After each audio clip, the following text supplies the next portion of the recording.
సామెతల గ్రంథము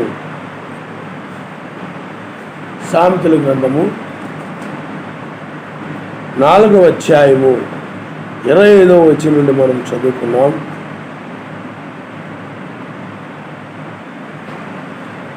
ఈ యొక్క ఉదయవేళ మనం నేర్చుకునే వర్తమానము తిరుగకుము.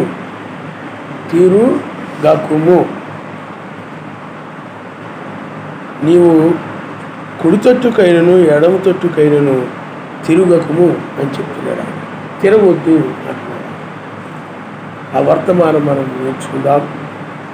చూడండి, నీ కన్నులు ఇటు అటు చూడక సరిగాను, నీ కనురెప్పలు నీ ముందర సూటిగాను చూడవలెను. నీవు నడుచు మార్గమును సరళం చేయము, అప్పుడు నీ మార్గముల నీవు స్థిరములగును. నీవు కుడి తట్టుకైనను ఎడమ తట్టుకైనను తిరుగకుము, నీ పాదమును కీడునకు దూరముగా తొలగించుకోనము. చూడండి, ఇక్కడ ఆయన ఏం చెప్తున్నాడనంటే, మీరు ఇదే మాట మనము యెహోషువ గ్రంథము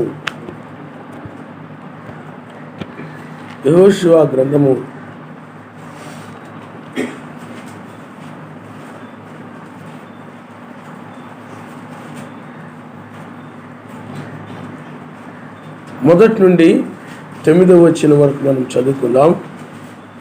యావే సేవకుడైన మోషే మృతి నొందిన తరువాత యావే నూను కుమారుడును మోషే పరిచారకుడునైన యెహోషువకు ఇలాగ సెలవిచ్చెను, నా సేవకుడైన మోషే మృతి నొందెను.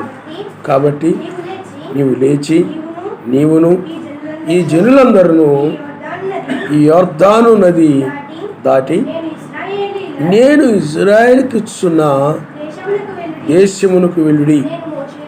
నేను మోషేతో చెప్పినట్లు మీరు అడుగుపెట్టు ప్రతి స్థలమును మీకు ఇచ్చున్నాను.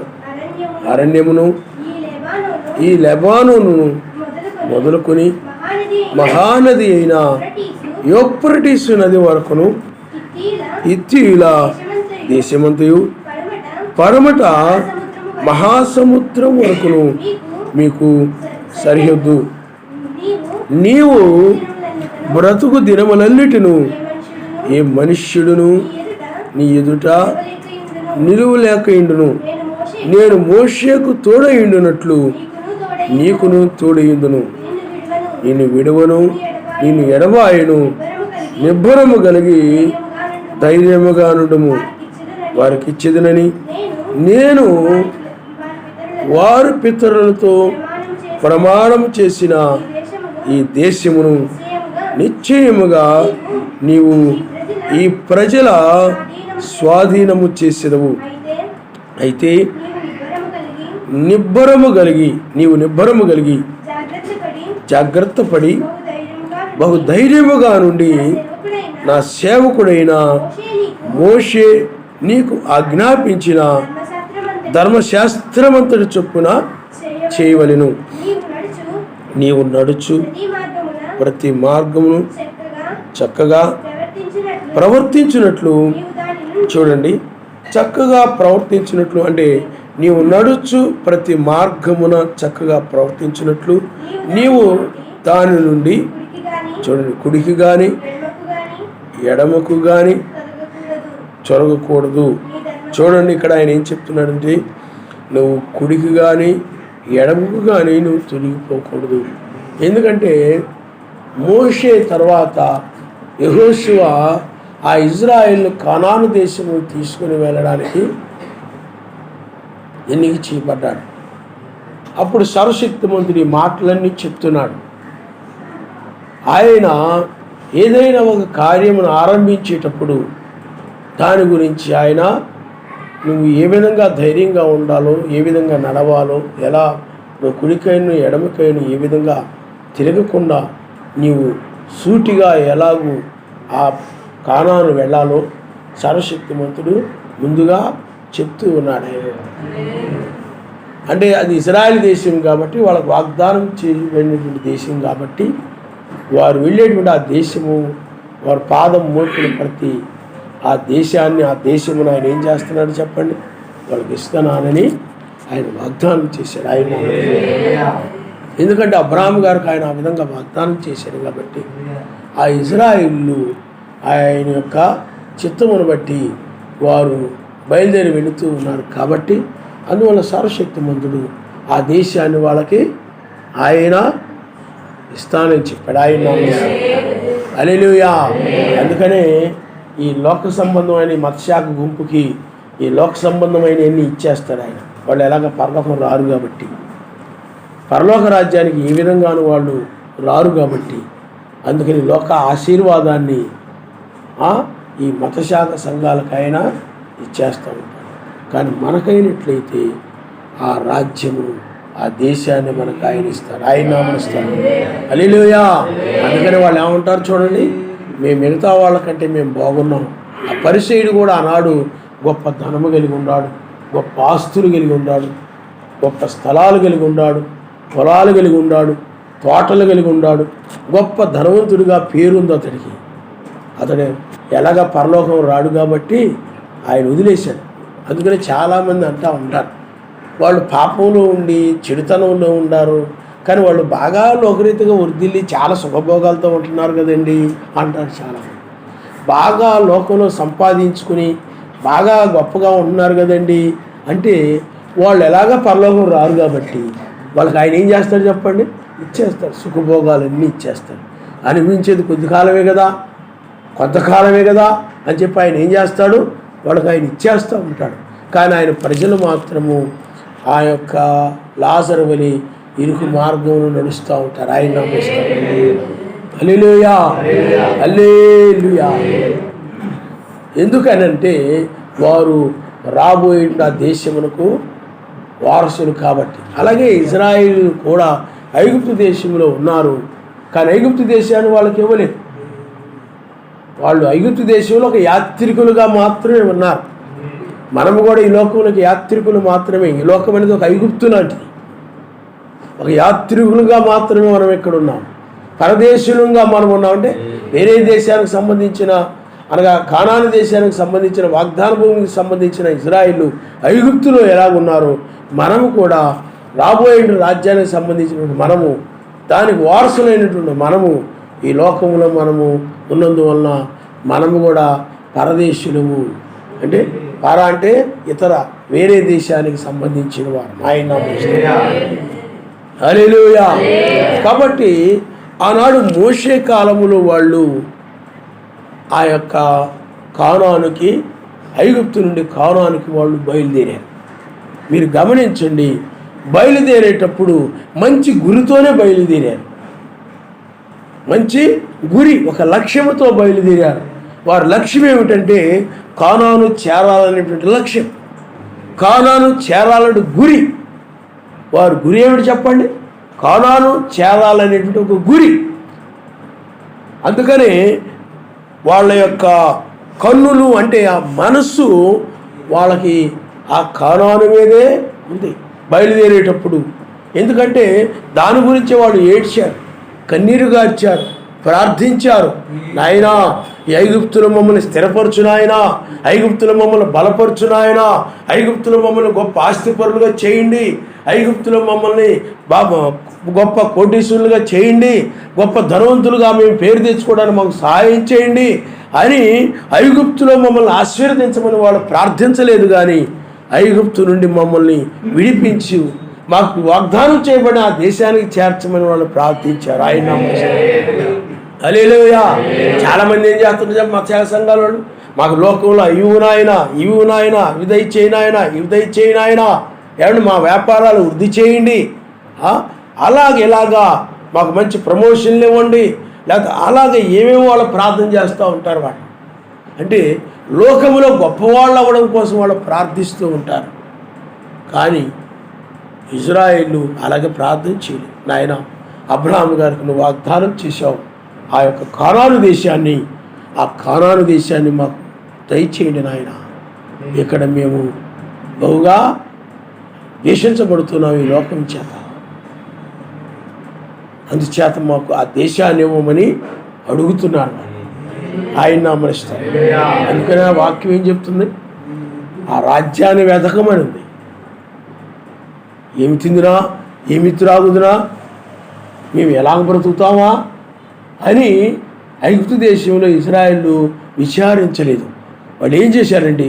ఆ రాజ్యాన్ని వెతికారు. అంటే కానాన్ని వెతికారు. ఆ కానాన్ని వెతికారు. ఆ కానాను మాకు ఇవ్వునాయన, మాకు వాగ్దానం చేసావు కదా. అందుకని వారి ప్రార్థనని విని, వారి మొరను విని, అప్పుడు వారిలో నుండి ఒక మోషేని, ఆ జనుల్లో నుండి ఒక మోషేని వారి కొరకు అభిషేకించి ఆ మోషేని పంపించాడు. ఆయన హల్లెలూయా. అప్పుడు వారు ఆ మోషే కాలంలో ఐగుప్తు నుండి బయటికి వచ్చారు. ఆ సమయంలో వాళ్ళు ఒక గురి కలిగి ఉన్నారు. వాళ్ళ యొక్క కనుదృష్టి, వాళ్ళ యొక్క కన్నులు అటు ఇటు చూడకుండా, ఒక ఐగుప్తు దేశం వైపు చూడకుండా, వాళ్ళ యొక్క కన్నులు కానానును చూడాలనే కన్నులతో వాళ్ళు బయలుదేరారు. ఆయన పరిస్థితి హల్లెలూయా. ఆ కానాను దేశాన్ని మీకు అర్థమవుతుందండి. మనకు కూడా కన్నులు ఉంటాయి. మన కన్నులు ఏమిటి చెప్పండి? మనం పరిశుద్ధులను చూడాలి, నీతిమంతులను చూడాలి, సహోదరులను చూడాలి. మధ్యాకాశంలో అనేక మంది పరిశుద్ధులు వస్తారు. వారిని మనం కలుసుకోవాలి, వాళ్ళని మనం చూడాలి, వాళ్ళతో పాటు ఆ రాజ్యంలో ఉండాలి. ఆ కన్నులు ఆయన నామనిస్తాం. హల్లెలూయా, హల్లెలూయా. కాబట్టి వాళ్ళ కన్నులు ఆ కానాను దేశానికి చేరాలనేటువంటి కన్నులు కలిగి ఉన్నారు. వాళ్ళు కానాను దేశాన్ని చూడాలనేటువంటి, ఆ పాలు తేనెలు ప్రవహించేటువంటి ఆ దేశాన్ని చూడాలని ఆ కన్నులు కలిగి ఉన్నారు. ఇంకా వాళ్ళ దేశాన్ని చూడాలనే మనసు కలిగి ఉండాలి తప్ప వేరే మనసు ఏది కూడా ఉండకూడదు. అందుకని ఆయన ఏమంటున్నాడు చెప్పండి ఇక్కడ? మీ కనురెప్పలు నీ ముందర సూటిగా చూడవలెను, నీవు నడుచు మార్గమును సరాం చేయము, అప్పుడు నీ మార్గములో నీవు స్థిరములగును, నువ్వు కుడి తట్టుకైనను ఎడమ తట్టుకైనను తిరగకము. అంటే స్థిరత్వాన్ని కలిగి ఉండమని చెప్పాడు ఆయన. నువ్వు అటు ఇటు తిరగ స్థిరత్వం ఉండదు. కొంతమందికి ఈరోజు తీసుకునే నిర్ణయం రేపు మారిపోతూ ఉంటుంది. ఈరోజు తీసుకునేటువంటి ఆలోచన రేపు మారిపోతుంది. స్థిరంగా ఉండరు, స్థిరంగా చేయరు, స్థిరంగా ఉండరు. కానీ ఇక్కడ అందుకని ఇక్కడ ఆయన ఏం చెప్తున్నాడండి? కుడికైను ఎడమకైను తిరగకుండా మీరు సూటిగా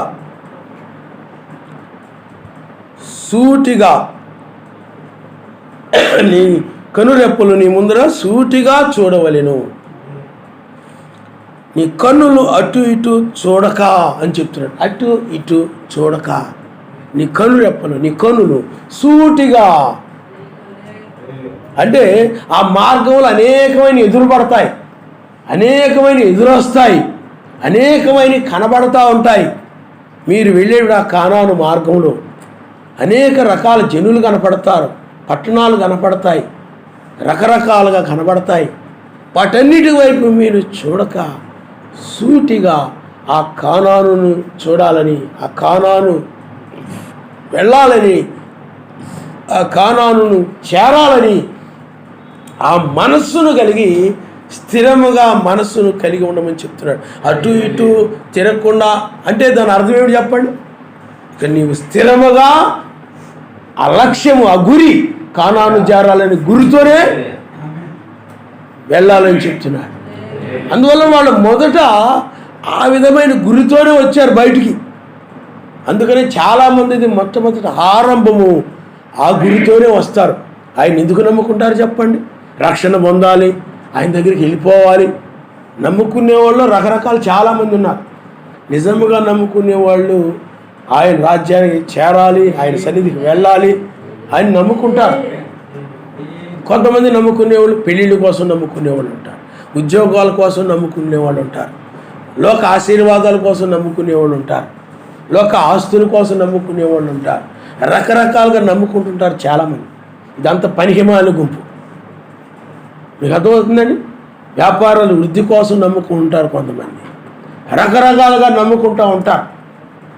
మనం ఆయన నమ్ముకుంటే పలానా ఆయన నమ్ముకున్న తర్వాత వాళ్ళ పరిస్థితి చాలా బాగుంది, మన పరిస్థితి కూడా చాలా బాగుంటుంది, మనం కూడా గొప్పవాళ్ళు అయిపోతాం లోకంలో. ఆ విధంగా నమ్ముకుంటారు చాలామంది పనికిమాలినోళ్ళు.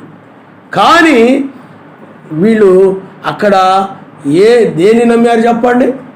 కానాను ప్రవేశించాలి, కానాన్ని పొందుకోవాలనేటువంటి దానిని బట్టి ఆయన్ని నమ్మారు, ఆయన నమ్మనిస్తారు. హల్లెలూయా. మనము సర్వశక్తివంతుని, మనకు ఆ కానాను ఆయన ఇస్తాడు, మనకు దయచేస్తాడు అని కానానును బట్టి అబ్రాహాము వాళ్ళ పితరులు చెప్పిన దానిని బట్టి వారు ఆయన్ని నమ్మారు, ఆయన నమ్మనిస్తారు. హల్లెలూయా. ఎవడి వర్తమానం ఎందుకు నమ్ముతున్నావు చెప్పండి? నీవెందుకు మెసేజ్ నమ్మావు చెప్పండి? నీ పాపములు ఆయన నామములు కడగబడతాయని, ఆయన పాపాన్ని క్షమించే అధికారము కలిగిన వాడిని నీవు ఆయన్ని నమ్మావు. లోకస్తుల విశ్వాసం వేరు, నీ విశ్వాసం. ఈనాడు ఎందుకు నమ్మావు చెప్పండి? ఏదో లోక సంబంధమైన వాటిని పొందుకోవాలని నమ్మలేదు. ఒక రాజ్యం రాబోతా ఉంది, ఆయన మధ్య ఆకాశానికి రాబోతా ఉన్నాడు, ఆయన్ని ఎదుర్కోవాలని ఒక ఆశతో నువ్వు ఆయన. కాబట్టి అందువల్ల ఇశ్రాయేలు కూడా అలాంటి ఆసక్తితోనే నమ్మారు. వాళ్ళు ఒక గురి కలిగి ఉన్నారు, ఒక లక్ష్యము కలిగి ఉన్నారు. ఆరంభంలో చాలా ఉజ్జీవంగా వచ్చారు, సంతోషంగా వచ్చారు ఐగుప్తు నుండి బయటికి. మనం కానానుకు ఇక వెళ్ళిపోతాం, కానాను మనం చూస్తాం, కానానులో మనం చేరిపోతాం. కానాను ఏ విధంగా అయినా సరే ఆ పాలు తేనెలు ప్రవహించే దేశానికి వెళ్ళాలి, దాని గురించే మనం ప్రార్థించాం, దాని గురించే మనం కనిపెట్టాం. ఇప్పుడు మనం బయలుదేరి వెళ్ళిపోతున్నాం అని చాలా ఆసక్తితో బయలుదేరారు. వాళ్ళు ఒక గురితో బయలుదేరారు. సూటిగా అటు ఇటు చూడకుండా సూటిగా వాళ్ళ గురి, వాళ్ళ యొక్క కన్నులు కానాను దేశం మీదే ఉన్నాయి. ఆ దేశాన్ని చూడాలని వాళ్ళ యొక్క ఆసక్తి, వాళ్ళ మనస్సు ఆయన నామనిస్తారు. హల్లెలూయా, హల్లెలూయా. వాళ్ళు ఆ విధంగా బయలుదేరారు. కానీ ఆ తరువాత వాళ్ళు ఆ మార్గములు రకరకాలుగా కనపడ్డాయి. రకరకాల జనులు, రకరకాల ఆచారాలు, రకరకాల పాపాలు, రకరకాలైనటువంటి కీడుకరమైనవి వాళ్ళ మార్గములు ఎదురయ్యాయి. అప్పుడు జనులు ఏమైపోయారు చెప్పండి? చాలామంది సూటిగా ఒక లక్ష్యము కలిగే బయలుదేరారు. కానీ ఆ తర్వాత వాళ్ళు వచ్చే కొలది ఆ లక్ష్యాన్ని, వాళ్ళు ఏ లక్ష్యముతో అయితే బయలుదేరారో ఆ లక్ష్యాన్ని వాళ్ళు మర్చిపోయారు. ఆ లక్ష్యం పట్ల కొంతమంది తప్పిపోయారు, అంటే తిరిగిపోయారు, వేరే దాని వైపు తిరిగిపోయారు, వేరే మార్గం వైపు తిరిగిపోయారు, వేరే ఆలోచన వైపు తిరిగిపోయారు, వేరే మనుషుల యొక్క మాటల్లో పడిపోయారు, తిరిగిపోయారు. జనులు అన్ని జనుల యొక్క మాటల్లో పడిపోయి, అన్ని జనుల యొక్క ఆచారాల్లో పడిపోయి, లేకపోతే ఆ పాపాల్లో పడిపోయి, ఆ స్త్రీలు కనబడితే ఆ స్త్రీల వ్యామోహాల్లో పడిపోయి స్త్రీల వైపు తిరిగిపోయారు కొంతమంది, విగ్రహారాధన వైపు తిరిగిపోయారు కొంతమంది, ఐగుప్తు వైపు తిరిగిపోయారు, వాళ్ళ మనసు తిరిగిపోయింది కొంతమంది. రకరకాలుగా తిరిగిపోయారు. వాళ్ళు ఆరంభములో ఉన్నట్టుగా లేరు. ఆరంభములో ఉన్నటువంటి ఆసక్తి కానీ, లక్ష్యము కానీ, గురి కానీ లేదు. రాను ఏమైపోయింది చెప్పండి? ఆ గురి తప్పిపోయింది. వాళ్ళ గురి ఏమైపోయింది అంటే, వాళ్ళ గురి ఏమైపోయింది చెప్పండి? తప్పిపోయి వాళ్ళ గురి ఏమైపోయిందంటే, విగ్రహారాధన మనం చెయ్యాలి, ఇదిగో ఫలాని స్త్రీలు ఉన్నారు, వాళ్ళతో మనం పాపం చెయ్యాలి, వ్యభిచరించాలి, లేకపోతే ఫలాని దేశం ఉంది, ఆ దేశంలోని అక్కడ మనము ఆ యొక్క వాటిని మనం స్వాధీనపరచుకోవాలి. ఆకాను అనబడిన వాడు అలాంటి దాని వైపే తిరిగిపోయాడు. ఆకాను తిరిగిపోయాడు, ఇజ్రాయేలు తిరిగిపోయారు, వ్యభిచరించారు, విగ్రహారాధికులుగా వాళ్ళు పాపం వైపు తిరిగిపోయారు, చెడుతనం వైపు తిరిగిపోయారు. మొట్టమొదటి వారు గురి దేని మీద ఉన్నది చెప్పండి? వాళ్ళ గురి కానాను మీద ఉండేది. ఆ కానాను చేరాలని గురి ఉండేది, స్థిరం. అందుకని ఆ యొక్క గురి అనేటువంటిది స్థిరముగా ఉండాలి. ఆ లక్ష్యము స్థిరముగా ఉండాలి. ఆ లక్ష్యము తప్పిపోకూడదు, ఆ లక్ష్యము తిరిగిపోకూడదు, ఆ మనసు మారిపోకూడదు. ఆ మనసు అటు ఇటు మారిపోయింది, వాళ్ళది ఇటు తిరిగిపోయింది వాళ్ళ మనసు. వీళ్ళు అలా మనసు తిరిగిపోయే వాళ్ళు బలహీనులు అంటారు, బలము లేనివారు, స్థిరత్వం లేనివారు అంటారు. అందుకని వాళ్ళు చూడండి, అందరూ కూడా తిరిగిపోయారు, కానీ యెహోషువ కాలేబులు వాళ్ళు తిరగలేదు. వాళ్ళు మొదట ఏ గురి అయితే కలిగి ఉన్నారు, ఏ లక్ష్యమైతే కలిగి ఉన్నారు, ఆ లక్ష్యం వైపే వాళ్ళు ఆ గురి కలిగి వాళ్ళ కన్నులు ఐగుప్తుని బయలుదేరినప్పుడు సూటిగా ఎలాగైతే ఐగుప్తుని చూడాలని వాళ్ళు ఒక లక్ష్యముతో బయలుదేరారు, అదే లక్ష్యముతో అదే గురితో అనగా అదే మనసుతో వాళ్ళు కానానులోకి ప్రవేశించారు. ఆయన తిరిగిపోలేదు. ఎవరు ఏమి చెప్పినా తిరిగిపోలేదు. అన్ని జనులు వచ్చి లేకపోతే ఇంకొకరు వచ్చి కానాను లేదు ఏమీ లేదు అని అన్నా కానీ వాళ్ళ మాటల వైపు తిరిగిపోలేదు, వీళ్ళ మాటల వైపు తిరిగిపోలేదు, వాళ్ళ ఆలోచన వైపు తిరిగిపోలేదు, వీళ్ళ ఆలోచనల వైపు తిరిగిపోలేదు, ఎవరి ఆలోచన వైపు తిరగలేదు.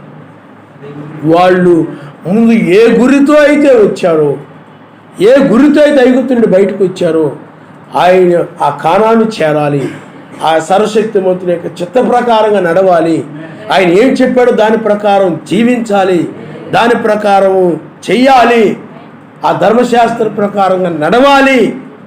వాళ్ళకు గురి కలిగి ఉన్నారు. ఆ గురి విషయంలో ఏ అశ్రద్ధ లేకుండా, నిర్లక్ష్యం లేకుండా, ఆయన కార్యముల విషయంలో, ఆయన యొక్క ధర్మశాస్త్ర విషయంలో ఏ నిర్లక్ష్యం లేకుండా, ఏ బద్ధకం లేకుండా, ఏ సోమర్థనం లేకుండా, తర్వాత చేద్దామని, తర్వాత చూద్దామని అని ఏమీ లేకుండా వాళ్ళు ఆ యెహోషువ కాలేబులు ఆ మొదటి ఏ గురి కలిగి ఉన్నారో ఆ గురిని ఆ విధంగా కానాను వెళ్ళే వరకు కూడా, అందుకనే వాళ్ళు కానానును వాళ్ళు చూడగలిగారు. ఆయన హల్లెలూయా. మిగతా వాళ్ళు గురి ఏమైపోయింది చెప్పండి? అందుకనే ఆ గురి స్థిరముగా ఉండాలి, స్థిరముగా ఉండాలి ఆ లక్ష్యము. ఇప్పుడు నేను ఒకసారి ఒక ఫోటో చూశాను అన్నమాట పేపర్. ఒక అతను బాణం పట్టుకుని ఇలా ఉన్నాడు, ఉంటే ఆ ఎదురుగా ఒక ఇలాగ చెక్క, చతురస్రాకారంలో చెక్క కనపడతాం, దాంట్లో సున్నాలు చుట్టున్నాయి, మధ్యలో ఒక చుక్క ఉంది. దాన్ని అలా గురిపెట్టి అలా చూస్తూ ఉన్నాడు అన్నమాట. మీకు అర్థం? ఎందుకని? ఆ చుక్కకి వెళ్ళి ఆ బాణం తగలాలి. గురి దాని మీదే ఉంచాడు. ఆ గురి దాని మీదే ఉంచకపోయినట్లయితే ఆ లక్ష్యానికి గురి ఆ దాని మీదే ఉంచకుండా అటు ఇటు దిక్కులు చూస్తా బాణాన్ని వదిలాడు అనుకోండి, వెళ్ళాలని చోటకి ఆ బాణం వెళ్ళదు, ఆ పక్కకో ఈ పక్కకో వెళ్తుంది తప్ప ఆ మధ్యలో నుండి ఆ చుక్కకి వెళ్ళి ఆ బాణము తగలదు.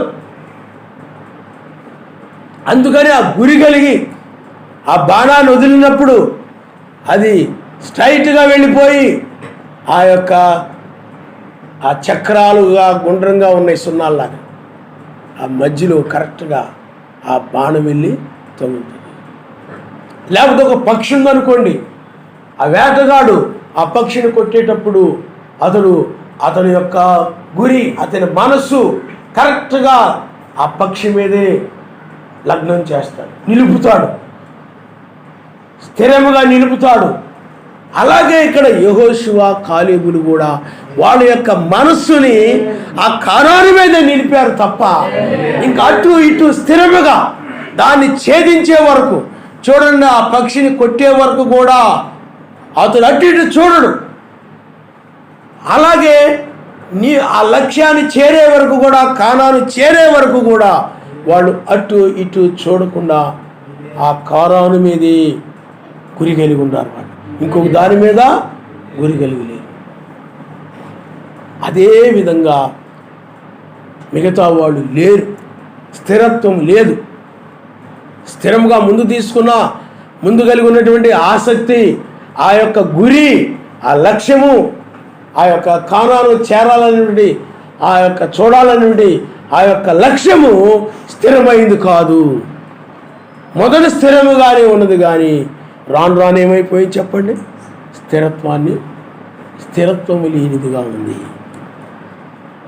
చూడండి, ఎంత బాగానైనా బయలుదేరచ్చు, ఎంత బాగైనా వాళ్ళు ఆ గంతులు వేస్తూ ఆనందము తగ్గుతుండే బయటికి రావచ్చు, కానీ స్థిరత్వము లేకపోతే చాలా ప్రమాదం. అందుకని స్థిరత్వం లేదు. బైబిల్ కూడా వాక్యం చెప్తుంది, అటు ఇటు తిరక్క అంటే స్థిరముగా తిరగకుడి అంటే ఏమిటి చెప్పండి, నువ్వు అటు ఇటు తిరగకుండా స్థిరముగా ఉండమని, స్థిరముగా కానాను మీద మనసు పెట్టమని, స్థిరముగా కదల్చబడకుండా స్థిరముగా ఆ కానాను మీదే ఆ మనసు, ఆయన మనసు. హల్లెలూయా. కానీ ఏమైపోయారు చెప్పండి, చాలామంది తిరిగిపోయారు, చాలామంది అటు ఇటు తిరిగిపోయారు. అందుకని ఇద్దరు మాత్రమే ఆ పాత తరం అనగా 40 సంవత్సరాలు, అది కొత్త తరం వారు మాత్రమే కానాను వెళ్ళారు తప్ప పాత తరములు మాత్రము ఇద్దరు మాత్రమే కానాను వెళ్ళారు. మిగతా వాళ్ళు ఎందుకు వెళ్ళలేకపోయారు అంటే వాళ్ళ స్థిరత్వం లేదు. ముందు ఆ యొక్క లక్ష్యము ముందు ఏ లక్ష్యంతో అయితే బయలుదేరారో, ఏ గురువుతో అయితే బయలుదేరారో ఆ దాని విషయంలో స్థిరత్వము కలిగిన వారుగా లేరు, తిరిగిపోయారు. అందుకనే మనం ఎప్పుడు కూడా ఆ లక్ష్యము, ఆ గురి వైపు నుండి మనం ఎప్పుడు కూడా తిరిగిపోకూడదు. తిరిగిపోయారనేది వాళ్ళు ప్రమాదంలో పడిపోతారు, ఉగ్రతలో పడిపోతారు. అందుకనే 3 జ్ఞానులు మనం చూసినట్లయితే చాలామంది ఉన్నారు ప్రపంచంలో, కానీ వాళ్ళు ఎవ్వరూ ఆ నక్షత్రాన్ని చూడలేకపోయారు. ఒక ప్రత్యక్షత కలిగినటువంటి 3 మాత్రమే ఆ నక్షత్రమును చూశారు. ఆ నక్షత్రాన్ని చూసి ఆ నక్షత్రం వైపే వాళ్ళు గురించారు, ఆ నక్షత్రం వైపే ఆ లక్ష్యం ఉంచారు. వాళ్ళ లక్ష్యం ఏమిటనంటే ఎవరో గొప్ప రక్షకుడు లేకపోతే గొప్ప వ్యక్తి భూమి మీద జన్మించారు, ఆయన్ని కలుసుకోవాలి, ఆ శిశువుని మనం కలుసుకోవాలి. ఆ లక్ష్యము వాళ్ళ గురి. వాళ్ళు ఆ లక్ష్యముతో బయలుదేరారు. ఆరంభములో ఏ లక్ష్యముతో బయలుదేరారో ఆ లక్ష్యంతో బయలుదేరుతున్నప్పుడు అనేక ఆటుపోట్లు వస్తాయి, కొండలు, లోయలు ఏవో ఎదురుపడతాయి, అడవులు వస్తాయి, రకరకాల శోధనలు వస్తాయి, కష్టాలు వస్తాయి, వర్షాలు వస్తాయి. ఎందుకంటే 2 సంవత్సరాలు పట్టింది. ఒడిదుడుకులు వస్తాయి, ఎన్నో వస్తాయి. అయినప్పటికీ కూడా నిందలు వచ్చినా, శ్రమలు వచ్చినా, శోధనలు వచ్చినా వాళ్ళ గురి మాత్రము మెస్సయ్యని కలుసుకోవాలనే గురి మాత్రము తప్పిపోలేదు, తిరగలేదు. వాళ్ళు అటు ఇటు తిరగలేదు, వెనక్కి తిరగలేదు. ఇక్కడ పెద్ద కొండ ఎక్కువగా ఉంది కదా, ఏం వెళ్తామని, ఇక్కడ ఏదో వర్షం వచ్చేలాగా ఉంది కదా, ఏం బయలుదేరుతామని, ఇక్కడ పెద్ద లోయ కనపడుతుంది కాబట్టి ఈ లోయ దాటుకొని మనం ఏం వెళ్తామని అని వాళ్ళ ప్రయాణాన్ని విరమించుకోలేదు, వెనక్కి తిరగలేదు. లేకపోతే ఏదైనా మంచి ప్రాంతం కనపడగానే అక్కడ దాకా ఏం వెళ్తావులే, ఇక్కడ ఈ ఊరు చాలా బాగుంది, లేకపోతే ఇదేదో ఈ బిల్డింగ్ చాలా బాగుంది, లేకపోతే ఇదిగో ఈ తోట ఏదో చాలా బాగుంది అని ఇక్కడే ఉండిపోదాంలే, ఆ తోటలోనే, లేకపోతే ఈ ఊరిలోనే, ఈ పట్టణంలోనే అని వాళ్ళు అనుకోలేదు. కానీ వాళ్ళు దేనివైపు దానివైపు తిరిగిపోలేదు. ఇదిగో ఇక్కడ చక్కని స్త్రీలు కనపడతా ఉన్నారు, ఏమండి అది పాపం అండి, చాలా అందంగా ఉన్నారు, చాలా బాగుంది కాబట్టి ఈ 2 రోజులు 3 రోజులు ఏడుతో గడుపుదాములే, లేకపోతే చక్కని గుళ్ళు కనపడతా ఉన్నాయి, అందమైన గుళ్ళు కనపడతా ఉన్నాయి, ఈ 2-3 రోజులు గుళ్ళో గడుపుదాములే. మీకు అర్థమవుతుందండి? అలాంటివి కనబడితే అలాగా తిరిగిపోయి అలాంటి ఆలోచన చేయలేదు వాళ్ళు. మీకు అర్థమవుతుందండి? అలాంటి పాపపు ఆలోచనలు వాళ్ళు చేయలేదు, చెడ్డ ఆలోచనలు వాళ్ళు అలాగ చేయలేదు, ఆ చెడు వైపు వాళ్ళు తిరిగిపోలేదు. వాళ్ళ లక్ష్యం ఏమిటి చెప్పండి? ఆ కీడు వైపు కాకుండా మెస్సీని కలుసుకోవాలనే లక్ష్యముతో బయలుదేరారు. ఆ లక్ష్యం వైపే వాళ్ళు వెళుతూ ఉన్నారు. ఆ గురి కలిగి వెళ్తున్న మెస్సీని చూడాలి. ఆ సూటిగా వాళ్ళ కన్నులు ఆయన చూడాలనే ఏమండి ఉన్నాయి. ఆ కన్నులకి ఆయన చూడాలి. ఇంకొకటి ఏది చూడాలని వాళ్ళకి లేదు, ఏది విధానాలని వాళ్ళకి లేదు, ఏ పాపములో దూరిపోవాలని వాళ్ళకి లేదు, ఏ చెడుతనంలో దూరిపోవాలని వాళ్ళకి లేదు. వాళ్ళకి ఆ మెస్సీని కలుసుకోవాలని, ఆయన చూడాలి, ఆ శిశువును చూడాలి, ఆయన కలుసుకోవాలి. చూడండి, ఒక వ్యక్తిలో ఉన్న ఆసక్తి, ఒక వ్యక్తిలో ఉన్న దాహము, ఆ వ్యక్తిలో ఉన్న ఆకలి ఎంత దూరమైనా ఎంత కష్టమైనా సరే అక్కడికి నడిపిస్తాయి, నమ్మరిస్తాడు. హల్లెలూయా, హల్లెలూయా. ఎందుకంటే వారిలో మెస్సీని చూడాలనే ఆకలి తప్ప మరి ఆకలి లేదు. ఇప్పుడు నీవు ఉన్నావు, నువ్వు ఉదయం నుండి సాయంత్రం వరకు నువ్వు పనికి వెళ్ళిపోయి కష్టపడుతుంటావు. ఎందుకు కష్టపడుతున్నావు? డబ్బుల కోసం కష్టపడుతున్నావు. డబ్బులు ఎందుకు నీకు? కడుపు నింపుకోవాలి. ఆహారం తినాలంటే ఏముండాలి చెప్పండి? అవన్నీ కొనుక్కోవాలంటే డబ్బులు ఉండాలి. ఆ ఆకలి నిన్నేం చేస్తా చెప్పండి? ఎంత దూరమైనా పని, ఎంత దూరం ఉన్నా కానీ, ఎక్కడికైనా కానీ మరి నీవు ఆ శ్రమ అయినా, లేకపోతే ఎండ అయినా, లేకపోతే ఏదైనా వర్షమైనా, లేకపోతే ఆటోలు దొరికినా దొరకకపోయినా, నువ్వు ఆ కష్టపడిపోయి నడుచుకుంటా అయినా సరే నువ్వు ఆ పనికి వెళ్ళిపోతావు. ఎందుకు? నీలో ఉన్నటువంటి ఆకలి నిన్ను అంత దూరం నడిపిస్తూ ఉంటుంది. లేకపోతే నీవు ఒక అడవిలో ఉన్నావు, ఒక కొండల్లో ఉన్నావు, అక్కడ ఆహారం లేదు, నీరు లేవు, నువ్వేం చేస్తావనంటే దాహం వేస్తాయి, ఆకలి వేస్తాయి.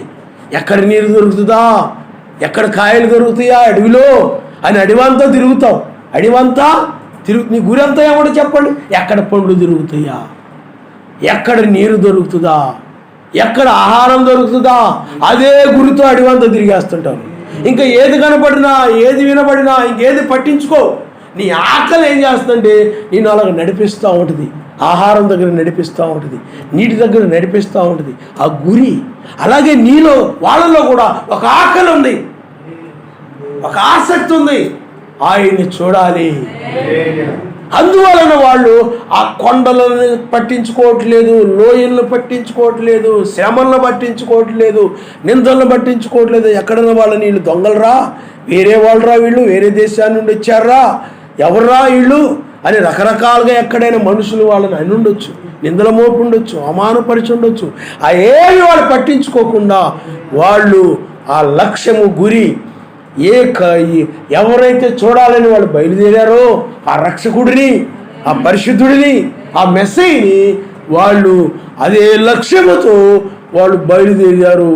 ఆ లక్ష్యముతోనే వాళ్ళు వెళుతూ ఉన్నారు తప్ప అక్కడికి వెళ్ళిన తర్వాత, ఇక్కడికి వెళ్ళిన తర్వాత మరలా ఇంకేం వెళ్తాం అటు ఇటు తిరగలేదు, బద్దకించి అటు ఇటు తిరగలేదు. ఇంకోరు ఎవరో చెప్పుండొచ్చు, అయ్యా మీరు ఆ నక్షత్రం పొరపాటుకు చూసుంటారు, అది ఏదో నక్షత్రము, మీరు అలాగే నమ్మక గుడ్డిగా వెళ్ళిపోతున్నారు, ఎక్కడికో మీరు దారి తప్పిపోతున్నారేమో, అలాగేలా ఎవరో చెప్తే చెప్పుడు మాటలను బట్టి తిరిగిపోలేదు, వాళ్ళ మాటల్లో పడిపోయి వెనక్కి తిరగలేదు. మనము ఏదోనులో మనం చూస్తే ఏదోనులో కూడా ఆదాము అవ్వలు ఒక గురి కలిగి ఉండాలి, ఒక లక్ష్యము. మీకు అర్థమవుతుందండి? ఆ లక్ష్యం ఏమిటనంటే ఆయన ఏమి తినకూడదని చెప్పాడు వాటిని తినకుండా వాళ్ళ గురి, వాళ్ళ ఆలోచన, వాళ్ళ ఆసక్తి ఆ జీవవృక్షము వైపే ఉండాలి. ఆ జీవవృక్షం అనగా మెస్సీ, సర్వశక్తిమంతుడు వచ్చి వాళ్ళతో మాట్లాడి వెళ్ళేవాడు ఆయన. ఆ విధంగా ఆయన కలుసుకోవాలని గురితో ఉండేవాడు. కానీ సాతానుడు ఏం చేశాడు చెప్పండి?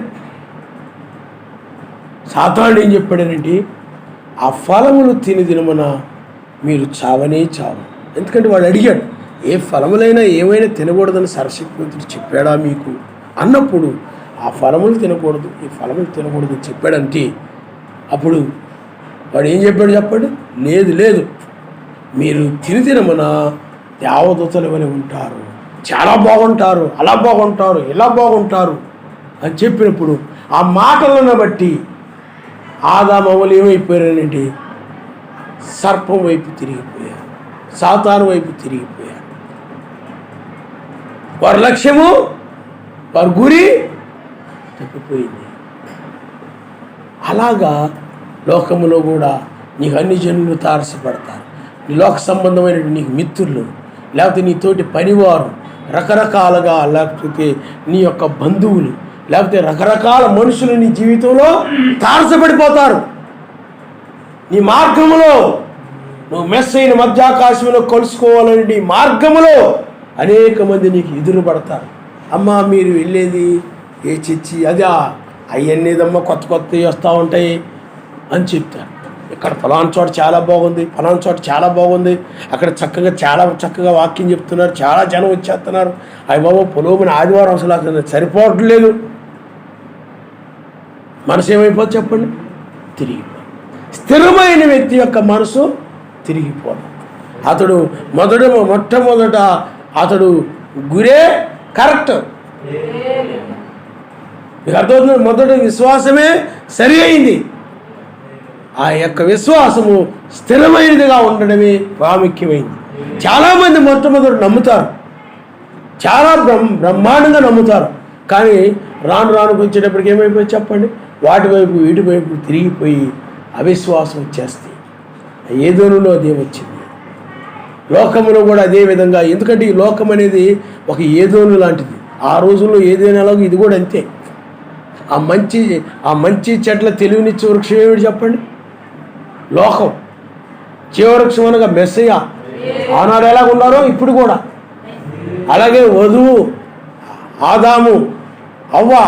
ఆదాము అనగా ఎవరు? మెస్సయ్య. ఇప్పుడు అవ్వ అంటే ఎవరు? నీవే. ఆనాడు ఏదైనా ఎలా ఉందో ఇప్పుడు కూడా ఏదైనా ఎలా ఉందో అలాగే ఉంది. కానీ రాబో ఏదోనికి వచ్చేటప్పటికి అక్కడ ఆదాము అవ్వలు అంటే కడపటి ఆదాము కడపటి అవ్వ మాత్రమే ఉంటారు తప్ప సర్పము ఉండదు. అక్కడ అపవాది 1000 ఏళ్ళు బంధించబడతాడని. కాబట్టి సాతానుడు ఏం చేస్తూ ఉంటాడంటే వాడు ఎప్పుడు కూడా నీవు వెళ్ళే ఆ గురి నుండి తప్పించడానికి ప్రయత్నం చేస్తూ ఉంటాడు. నీ లక్ష్యాన్ని వాడు తిప్పడానికి ప్రయత్నం, వాడి వైపు తిప్పుకోవడానికి, వాడి లోకం వైపు తిప్పుకోవడానికి, వాడి ఆచారాల వైపు తిప్పుకోవడానికి, వాడి యొక్క బోధల వైపు తిప్పుకోవడానికి, వాడి యొక్క లోక ఆశల వైపు, ధనము ఇలాంటి వాడు తిప్పుకోవడానికి వాడు ప్రయత్నం చేస్తూ ఉంటున్నాడు. ఆ లక్ష్యాన్ని, నీ లక్ష్యాన్ని నువ్వు చేరుకోనివ్వకుండా చేయడమే వాడు ప్రయత్నం. నీకు ఒక లక్ష్యం ఉంది, కానాను చేరాల లక్ష్యం ఉంది. ఆ లక్ష్యాన్ని చేరుకొని కూడా చేయడమే వాడి పని, సాతాను పని. ఆయన నీకు ఒక లక్ష్యం ఉంది, ఆయన కార్యాలు చేయాలి, నేను ప్రతిఫలాన్ని పొందాలన్న లక్ష్యం ఉంది. ఆ లక్ష్యాన్ని వాడు చేయకుండా చేయడమే వాడి యొక్క పని. సాతానుడు ఆ విధంగా పోరాడుతూ ఉంటాడు. నువ్వు ఎక్కడికైతే చేరాలనుకుంటావో, ఏదైతే చేయాలనుకుంటావో, ఏదైనా పరిచర్య చేయాలంటే దాన్ని చేయకుండా చేయడమే వాడి పని. ఆయన యొక్క దేశానికి చేరాలంటే చేరనీయకుండా చేయడం వాడి పని. నువ్వేదైనా ధర్మకార్యాలు చేయాలంటే చేయనీయకుండా చేయడమే వాడి పని. ఆయన వాక్యమును పాటించనీయకుండా చేయడమే వాడి పని. నీకు ఒక లక్ష్యం ఉంది, ఆయన వాక్యం ఏం చెప్తున్న దాని ప్రకారం నడవాలని ఒక లక్ష్యం. ఆ లక్ష్యాన్ని బట్టి నువ్వు నీతి, సమాధాన, పరిశుద్ధాత్మ ఆనందాన్ని పొందుకుంటావు. దాన్ని బట్టి ఆ రాజ్యాన్ని ప్రవేశిస్తావు.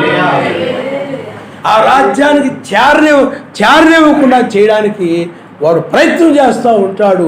స్థిరత్వము కలిగిన వాడు మాత్రము సాతానుడికి ఏ మాత్రము కూడా చోటు ఇవ్వకుండా వాళ్ళు చేరాలనుకున్నటువంటి ఆ దేశానికి ఆయన యొక్క లేఖనం ఏం చెప్తుందో దానిని వాళ్ళు ఖచ్చితంగా వాళ్ళు పాటిస్తారు. ఆయన 3 యూదులు ఉన్నారు, స్థిరత్వం కలిగి ఉన్నారు. రాజు ఎంతగా వాళ్ళని విగ్రహారాధన తిప్పాలని ప్రయత్నం చేసినా వాళ్ళు తిరగలేదు. ఏమండి?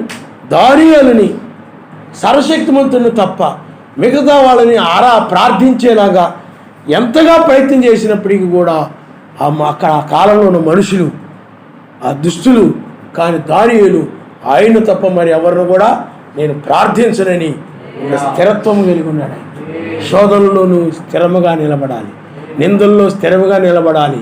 వాటన్నిటిలో కూడా నీ లక్ష్యం తప్పిపోకుండా నువ్వు చేరాలనుకున్న దేశానికి చేరాలి అని అంటే అటు ఇటు తిరిగే వ్యక్తిగా కాకుండా మనసు నీ కన్నులు అటు ఇటు తిరుగుతూ, నీ మనసు అటు ఇటు తిరుగుతూ స్థిరత్వం లేకుండా. ఈనాటి మత్స్యాగ సంఘాల్లో చాలామంది క్రైస్తవులు ఉంటారు, వాళ్ళకి స్థిరత్వం ఉండదు. ఆ సంఘానికి వెళ్తుంటారు, ఈ సంఘానికి వెళ్తుంటారు, ఆ చర్చికి వెళ్తుంటారు, ఈ చర్చికి వెళ్తుంటారు, ఆ బోధలకు వెళ్తుంటారు, ఈ బోధలకు వెళ్తుంటారు. కొంతమంది అయితే అన్ని సంబంధమైన ఆచారాల్లో పాల్గొంటుంటారు, మరలా క్రైస్తత్వంలో ఉంటుంటారు. స్థిరత్వం ఉండదు, వాళ్ళకి ఒక లక్ష్యం లేదు, వాళ్ళకి ఒక గురి లేదు, వాళ్ళకి ఒక చోటకి చేరాలని లేదు వాళ్ళకి. కాబట్టి ఇక్కడ నీవు కూడా నీ లక్ష్యం ఏమిటండి? ఆయన్ని చూడాలనేటువంటి లక్ష్యం. అది స్థిరమైనదిగా ఉండాలని, అటు ఇటు తిరిగేదిగా ఉండకూడదని. ఏమండి? అటు ఇటు కుడికైను ఎడమకైను తిరగకుండా నీ మనసు సూటిగా అటువైపే ఉండాలని వాక్యం చెప్తుంది. ఆయన నామరిస్తాం. హల్లెలూయా. కాబట్టి ఆ యొక్క జ్ఞానులు కన్నులు అటు ఇటు పోనివ్వకుండా సూటిగా ఆ మెస్సయ్య మీదే వాళ్ళు ఉంచి మెస్సయ్యని కలుసుకోవాలని. అందుకని వాళ్ళు అటు ఇటు చూడక వాళ్ళ మనసు ఆయన మీదే ఉంచారు. కాబట్టి సూటిగా వాళ్ళ కన్నులు ఆయన్ని చూడాలని ఆశతో ఉన్నాయి. కాబట్టి వారు ఆయన్ని చేరుకోగలిగారు. ఆయన నామనిస్తారు. హల్లెలూయా, హల్లెలూయా. స్థిరత్వం లేని వాళ్ళు ఏం చేయలేరు చెప్పండి? ఏది కనపడితే దాని వైపు తిరిగి దాని గురించి మాట్లాడుతుంటారు. స్థిరత్వం లేని వీళ్ళంతా తిరిగిపోతుంటుంది. వీళ్ళకి 325 నిశా సమావేశం దగ్గర సంఘం ఏమైపోయింది చెప్పండి? దుర్బోధన వైపు తిరిగిపోయింది. అప్పటి వరకు అపోస్తుల బోధన ఉండి ఆ నామములో బాప్తిజం ఇస్తూ సర్వశక్తిమంతుడు ఒక్కడని నమ్మి ఆ సంఘం ఏమైపోయింది? తర్వాత రాను ఏమైపోయింది? ఆ సంఘం రాను అంటే ఎఫెసు సంఘం అది రాను 325 నిశా సమావేశం దగ్గరికి వచ్చేటప్పటికి దుర్బోధన వైపు తిరిగిపోయింది. సర్వశక్తిమంతుడు ఒక్కడు కాదు, ముగ్గురు అనగానే దాని వైపు తిరిగిపోయారు. ఈ గురి వదిలేశారు, ఏకత్వాన్ని వదిలేశారు, ఒక్కడనే దాన్ని వదిలేశారు, నామాన్ని వదిలేశారు. ముగ్గురు అనగానే తీర్థం ఆయన కావాలని చూడండి, తండ్రి కుమార్ పరిశుద్ధాత్మ కనపడతా ఉంది అంటే తిరిగిపోయారు. మీకు అర్థమైందా? అలాగే ఈ మెస్సయ్య స్వయంగా చెప్పాడు, తండ్రి యొక్క కుమారు యొక్క పరిశుద్ధాత్మ యొక్క నామములో బాప్తిజమని, అపోస్తులు యేసుక్రీస్తు నామములో బాప్తిజం అని చెప్పారు. కాబట్టి మనము ఎవరు గొప్ప? అపోస్తులు గొప్ప లేకపోతే యేసుక్రీస్తు గొప్ప? అంటే మెస్సయ్య గొప్ప? మెస్సయ్య గొప్ప కాబట్టి మెస్సయ్య మాట మనం వినాలి, కానీ అపోస్తుల మాట మనం వినేది ఏంటన్నా? ఆ మాటలు నమ్మేసి ఆ బోధన వైపు తిరిగిపోయారు. ఈ పరిహిమానులకి నిజంగా పరిశుద్ధాత్మ ఉంటే ఆ మెస్సయ్యే పరిశుద్ధాత్మగా వచ్చి అపోస్తుల మీద కుమ్మరించుకొని అపోస్తుల ద్వారా మాట్లాడుతున్నాడని గ్రహించేవాళ్ళేవి. ఈ గుడ్డివారు ఏమనుకున్నారండి? అపోస్తుల మాట మేము వినేదేంటి? అపోస్తుల బోధ అపోస్తులు మాట్లాడుతున్నారా? పరిశుద్ధాత్మది, పరిశుద్ధాత్మ బయలుపరిచింది. వ్యక్తులు చూస్తున్నారు వీళ్ళు, పరిశుద్ధాత్మను చూడలేదు వీళ్ళు. మనుషులను కాదు చూసేది, పరిశుద్ధాత్మను చూడాలి. గారు అంటారు, ఆ వ్యక్తిని కాదు నువ్వు చూడాల్సింది, వ్యక్తిలో ఉన్న ఆత్మ ఎలాంటిదో నువ్వు చూడమన్నాడు ఆయన. హల్లెలూయా. అపోస్తులో ఉన్న ఆత్మ ఎలాంటిదో, ఏలియాలో ఉన్న ఆత్మ ఎలాంటిదో, మోషేలో ఉన్న ఆత్మ ఎలాంటిదో, ఈనాడు ఇప్పుడు కూడా ఉన్న ఆత్మ ఎలాంటిదో నువ్వు చూడగలగాలి. బ్రహ్నాం గారిలో ఉన్న ఆత్మ, జాన్సన్ గారిలో ఉన్న ఆత్మ ఒక పాపిని విశ్వాసంలో నడిపించింది. ఇప్పుడు పనిచేసే ఆత్మ ఒక నిజమైన విశ్వాసిని రక్షించేటువంటి ఆయన నామములో. హల్లెలూయా, హల్లెలూయా. ఏమైపోయారు చెప్పండి? వాళ్ళ మాటలను బట్టి ఆ బోధన వైపు తిరిగిపోయారు. అర్థమైందా? తిరిగిపోయారు. ఈనాడు కూడా చాలా సంఘాలు దుర్బోధన వైపు తిరిగిపోయాయి, తప్పుడు మార్గాల్లో ఉన్నాయి, తప్పుడు దారుల్లో ఉన్నాయి. అపోస్తులు కాలంలో ఉన్నటువంటి బోధలు ఇప్పుడు లేవు. అపోస్తులు బోధించిన బోధన నిలబడిన సంఘాలు లేవు. అన్నిటిలోనూ కూడా చీకటి వచ్చేసింది. తప్పుడు సిద్ధాంతాలు వచ్చేసాయి, తప్పుడు ఆలోచనలు వచ్చేసాయి, తప్పుడు మనసు వచ్చేసింది. మొత్తం కూడా ఏమైపోయింది, గలిబిలి గందరగోళం అయిపోయింది. అందుకని దీన్ని లవోదియ సంఘ కాలం అంటారు. ఆయన లోపల లేడు, బయట ఉన్నాడు. ఆయన పరిశుద్ధాత్మ సంఘాల్లో లేడు, వెలుపల ఉంది. అందువలన ప్రియులారా, ఈ చివరి సమయంలో, ఈ చివరి కాలంలో నిజమైన వధువు స్థిరత్వాన్ని కలిగి ఉంటుంది. అందుకనే ఆయన ముందుగానే చెప్తాడు, ఆయన స్థిరత్వం కలిగి ఉండాలి. అటు ఇటు తిరగక సూటిగా నీ కన్నులు ఉండవలేను. నీ కన్నులు కూడా అటు ఇటు తిరగకుండా, నీ మనసు అటు ఇటు తిరగకుండా సూటిగా ఆ నీతి, ఆ సమాధానం, పరిశుద్ధాత్మ ఆనందం పొందుకోవాలని ఉండాలి. ఆయన నామమున హల్లెలూయా, హల్లెలూయా. కాబట్టి పిల్లారా, ఆలోచన చేయండి. ఈనాడు చాలా సంఘాలు అపోస్తుల బోధ మీద ఉండి స్త్రీ బోధ వైపు తిరిగిపోయాయి, త్రిత్వం వైపు తిరిగిపోయాయి. యేసుక్రీస్తు నామములో, అనగా యెహోవా మెస్సీయ నామములో బాప్తిజం పొందిన సంఘాలు, బాప్తిజం పొందిన సంఘాలు స్థిరముగా వాక్యం మీద నిలబడకుండా ఎవరైనా వచ్చి స్త్రీలు బోధించినా తప్పు లేదండి, స్త్రీ అధికారం చేసిన తప్పు లేదండి, ఏమవుదని చెప్పగానే బైబిల్లో దెబోరా చేయలేదా, ఎస్తేరు చేయలేదా, ఆడు చేయలేదా, వీళ్ళు చేయలేదా, వాళ్ళెవరు చేయలేదు. ధర్మశాస్త్రం కూడా ఈ విధంగా చెప్పుచున్నదన్నది, స్త్రీ అధికారం చేయడం ఉపదేశించకూడదు. ధర్మశాస్త్రం కూడా చెప్తా ఉన్నదన్నది బైబిల్లో. కానీ ఆ బోధన బట్టి ఏమి పేరు చెప్పండి, తిరిగిపోతాం. అదేనా? అలాగే క్రిస్టమస్ వైపు తిరిగిపోతారు. చాలా సంఘాలు తిరిగిపోయి, ఏకత్వ సంఘాలు, ఆయన నామములో బాప్తిజం పొందిన సంఘాలు అందరు చేస్తున్నారు. పాస్టర్ గారు అందరూ చేస్తున్నారండి క్రిస్టమస్, అందరూ బోల్డ్ మంది చేస్తున్నారండి. మనం చేసి తప్పేంటి? తిరిగిపోతున్నారు, క్రిస్టమస్ చేస్తున్నారు. మిమ్మల్ని ఎవరో ఒకరు బంధువులు పిలుస్తారు, ఏదో సంబరాలు చేసుకుంటారు, ఉత్సవాలు చేసుకుంటారు. ఏమండి?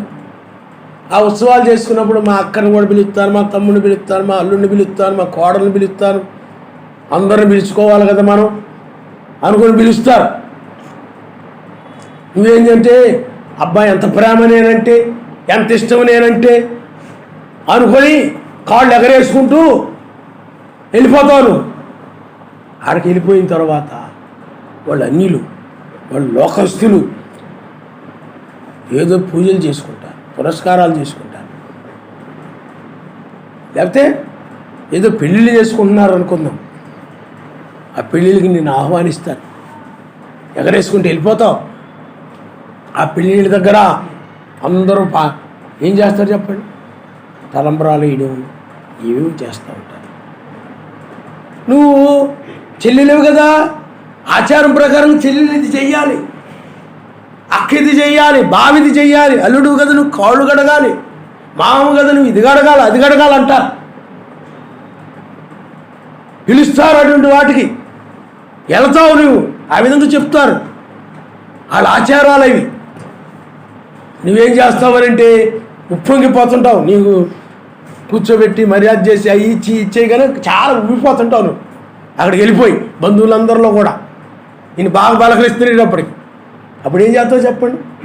ఉబ్బిపోయి నువ్వు వాళ్ళు ఏం చేయమంటే కాళ్ళు కడగాలి, లేకపోతే బట్టలు పెట్టాలి, పోయి బట్టలు తీసుకొచ్చేయండి, లేకపోతే ఇలాగా మన అమ్మాయి స్వాగతం అయిందిరా, నువ్వు బట్టలు పెట్టాలా, మేనమామ బట్టలు పెట్టాలి, నువ్వు మేనమామవి లేకపోతే అల్లుడివి, ఏదో ఉంటాయి వాళ్ళ తంతులు.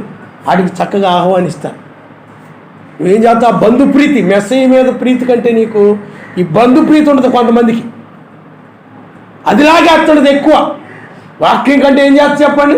ఇది ఎక్కువ లాగుతుంది. మా ఓడు, మా అల్లుడు, మా బావమర్ది, మా మా మా మా మెస్సయ్య, మా రక్షకుడు అనేది మర్చిపోతాడు. దీనికంటే ఈ ప్రేమ ఎక్కువ ఉంటుంది. నిజంగా నువ్వు ఆయన ఎక్కువగా ప్రేమిస్తే అటువంటి వాటి చోటుకు వెళ్ళవు. వాళ్ళు ఎలాంటి వాళ్ళు అయినప్పుడు, ఎంత ప్రేమించే వాళ్ళు అయినా సరే వెళ్ళిపోయి వాళ్ళు కాళ్ళ గడగమంటే కాళ్ళు గడిగేస్తాం. ఏమండి, బట్టలు తీసుకెళ్ళమంటే ఆ ఆచారం ప్రకారం, సాంప్రదాయం ప్రకారం బట్టలు పెట్టాలరా మీరు అంటే పట్టుకొని వెళ్ళిపోతావు సంచులు వేసుకొని. ఏమండి, మరి వాళ్ళు దేని వైపు తిప్పుతున్నారు? నిన్ను అన్ని ఆచారాల వైపు తిప్పుతున్నారు. నువ్వేమనుకుంటున్నావు? వాళ్ళు సంతోషపరుస్తున్నారు అనుకుంటున్నావు. నిజంగా వాక్యం ఏం చెప్తుందనేంటి? పౌలు గారు అంటారు, మనుషులు నేను సంతోషపరచబోలిన వాడినైతే మెస్స యొక్క దాసుని నేను కాకపోదును అంటాడు. ఆయన నమస్కారం. మనుషులు సంతోషపెట్టడం కోసం మనుషుల ఆచారాల వైపు నువ్వు తిరిగిపోయినట్లయితే నువ్వేమైపోతావు చెప్పండి? ఆ గురి తప్పిపోయి నీవు చేరవలసిన గమ్యానికి నువ్వు చేరకుండా విడిచిపెట్టబడి ఒకరిలోకి వెళ్ళిపోతావు. చాలామంది పిలవగానే పరిగెత్తుకుంటూ వెళ్ళిపోతుంటారు చాలామంది.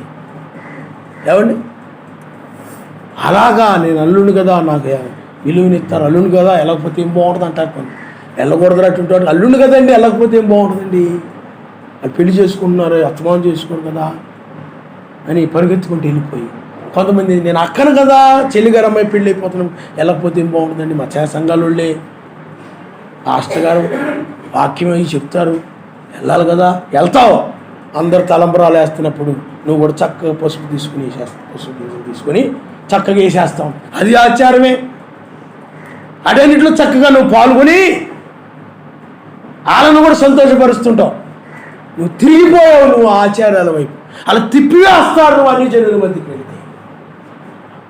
సొలొమోను మంచి గురి కలిగిన వాడే ఏమైపోయాడు చెప్పండి? చివరికి వచ్చేటప్పటికి అన్ని స్త్రీలు, సర్వశక్తిమంతుడు చెప్పాడు, ఐగుప్తు స్త్రీలు, అన్ని స్త్రీలు ఉన్నారు, వాళ్ళతో నువ్వు సాంగత్యం చేయొద్దు, సహవాసం చేయొద్దు,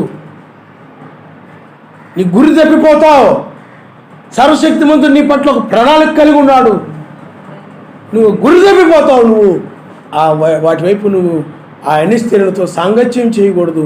స్త్రీలు నిన్ను మనసు మారుస్తారు, నీ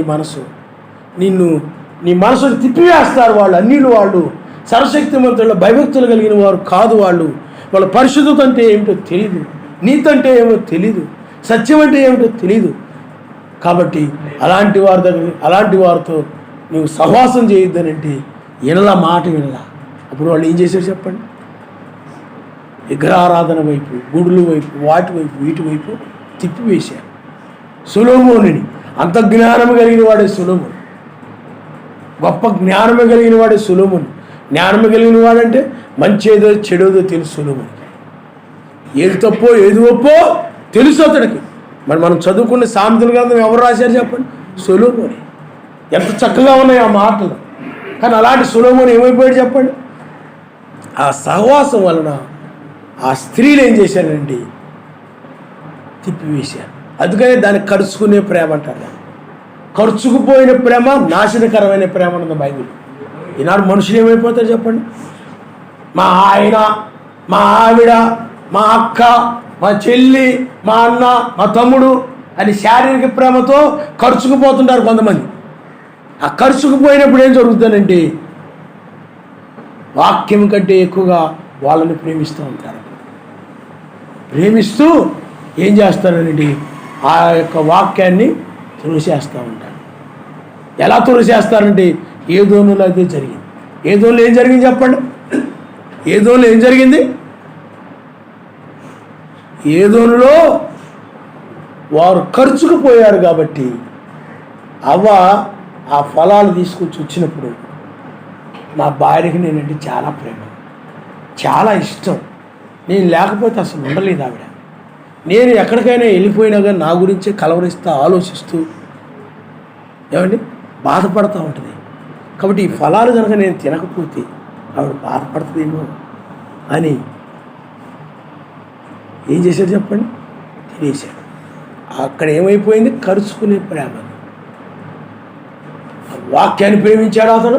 నిజంగా వాక్యాన్ని ప్రేమించే వ్యక్తి అయితే, పరసంబంధమైన ప్రేమ కలిగిన వ్యక్తి అయితే ఈ ఫలములు సర్వశక్తి తినకూడదని చెప్పాడు. నేను కనుక ఈ ఫలాలు కనుక నేను తిన్నట్లయితే అప్పుడు సర్వశక్తిమంతుడు బాధపడతాడేమో, దుఃఖిస్తాడేమో, ఈ కానాన్ని నేను పోగొట్టుకుంటానేమో, రాజ్యాన్ని పోగొట్టుకుంటానేమో అని భయపడేవాడి. ఆ ప్రేమ లేదు అక్కడ అసలు. సర్వశక్తిమంతుడు బాధపడతాడని కానీ ఆయన వాక్యం మీరితే, ఆయన చిత్తాన్ని నెరవేర్చకపోతే సర్వశక్తిమంతుడు దుఃఖిస్తాడని కానీ ఏమీ లేకుండా, నేను ఈ ఫలము తినకపోతే ఆవిడ బాధపడుతుందేమో, అదే ఖర్చుకునే ప్రేమ. ఖర్చుకుపోయిన ప్రేమ ఏం చేస్తా చెప్పండి? వాక్యాన్ని తోసేస్తాను. ఈనాడు చాలా సంఘాల్లో చాలామందిలో ఆ ప్రేమ పనిచేస్తూ ఉంటుంది. నువ్వు నిజముగా సర్వశక్తిమంతుని ప్రేమ ఉన్నట్లయితే, నిజముగా ఆదాము సర్వశక్తిమంతుని ప్రేమలో నిలిచి ఉన్నట్లయితే, ఈ ఫలం నువ్వు తినకపోతే నేను నీతో నీకు నాకు సంబంధం ఉండదనంటే, నువ్వు మాట్లాడకపోయినా పర్వాలేదు నీవు, కానీ నేను ఆ ఫలమును నేను పూజించనంటాడు. వాక్యం మీద నిలబడతాడు. కుటుంబం కంటే ఎక్కువగా, బంధువుల కంటే ఎక్కువగా వాక్యం మీద నిలబడతాడు. చూసారా? అతడు ప్రేమ కలిగి, నిజమైన ప్రేమ ఆయన నామనిస్తాడు. నాశనకరమైన ప్రేమ ఏం చేయాలి చెప్పండి? నేను ఆజ్ఞ అతిక్రమించేలాగా చేస్తాయి, వాక్యాన్ని మీరేలాగా చేస్తాయి. ఆ ప్రేమ నీలో ఉన్నప్పుడు త్రోసివేయలేకపోతుంటావు, కాదనలేకపోతుంటావు. అందుకనే ఇస్కరియోతు యోధ ఏం చేశాడు చెప్పండి? ఆ పనికి మాలిన బోధకులతోటి సహవాసం కలిగి ఉండేవాడు, ఆ సాంగత్యం కలిగి ఉండేవాడు. ఆ మత్స్యాకు సంబంధమైనటువంటి ఆచార సంబంధమైన ఇప్పుడు ఎలా ఉన్నాడు అన్నాడు. పరిశీలు సద్దుకైలు అటువంటి వారితో ఉన్నాడు. ఆ ఖర్చుకుపోయిన ప్రేమను బట్టి ఏమైపోయాడు చెప్పండి? ఆ వెండి నాణ్యములు ఇచ్చి మెస్సీని అప్పగించమండి. అబ్బాయిలందరికీ నేనంటే చాలా ఇష్టం కదా, నేనంటే చాలా ప్రేమ కదా, కాదంటే ఏం బాగుండదు అనుకొని ఖర్చుకుపోయాడు. వాళ్ళతో బాగా చక్కగా అతుక్కుపోయాడు. త్రోసివేయలేక ఆ డబ్బు తీసుకొని మెస్సీని అప్పగించేసి, నిజముగా ఆయన్ని ప్రేమించే వ్యక్తి అనుకోండి, ఈ డబ్బు ఎవడకు కావాలి, నేను ఆయన ముద్దు పెట్టి అప్పగించను అంటాడు. ఆయన నామనిస్తాడు. వాక్యం మీద నిలబడతాడు. అన్నాడు చాలామంది వాక్యం మీద నిలబడకపోవడానికి కారణము నాశనకరమైన ప్రేమ ఉంది చాలామంది. అదేం చేస్తా చెప్పండి? నేను లాగేస్తాయి, అది లాగేస్తాయి. ఆయన అంటాడు, ఆయన అంటాడు, నువ్వు ఈరోజు నేను మా వాళ్ళందరూ పెద్ద ఘనంగా ఏదో ఫంక్షన్ చేసుకుంటున్నారు, నువ్వు వస్తావా రా? అది వాక్య విరోధం అయినప్పుడు నేను రానంటాను. అది నిజంగా ఆయన ప్రేమను కలిగినట్లే ఆయన నామనిస్తాను. హల్లెలూయా.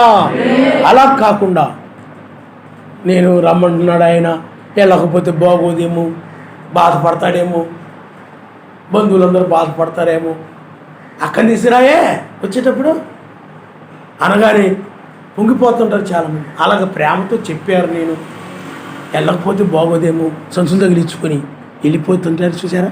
అది ఖర్చుకునే ప్రేమ, తిరిగిపోతుంటారు అన్నమాట. అలా ఇలాంటి వాళ్ళందరూ కూడా ఆ లక్ష్యానికి చేరరు. కొంతమంది ఏం చేస్తారంటే క్రైస్తవులుగా ఉంటారు, సంఘములు సమాజంలో చాలా చక్కగా క్రైస్తవులుగా కనబడతారు, చాలా అవన్నీ తీసేసి చాలా చక్కగా కనపడతారు. ఈ యొక్క పెళ్ళిళ్ళకి ఎవరైనా పిలిచారనుకోండి, అన్నిళ్ళు బంధువులాళ్ళు చక్కగా మత్స్యాకోళ్ళు అనుకోండి, బంధువులు పిలిచారనుకోండి, ఆడికి వెళ్ళేటప్పుడు బోసి మెడతో ఏం బాగుండదు, మెడంతా ఏందో అన్ని తీసేసారు అంటారు, అడుగుతారేమో. చెవులకి తీసేసేవేంటి, ఇది ముక్కుకి ఇది తీసేసేవేంటి, అవి తీసేసేవేంటి అడుగుతారేమో. మీకు అర్థమవుతుందండి?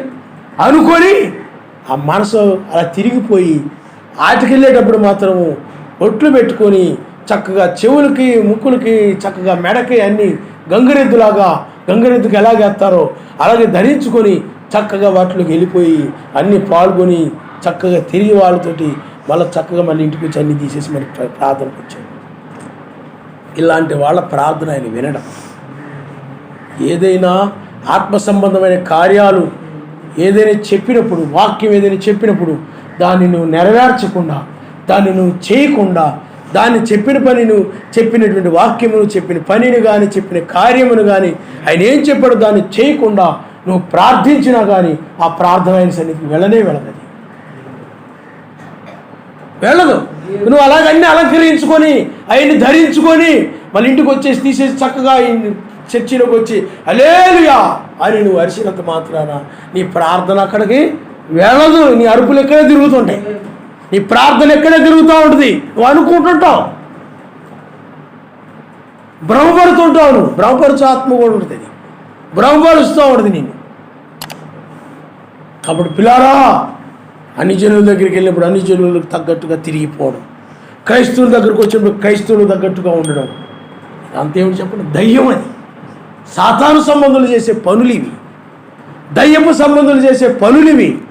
వీళ్ళు ఒక లక్ష్యం లేదు, వీళ్ళకి ఒక గురి లేని మనుషులు వీళ్ళు.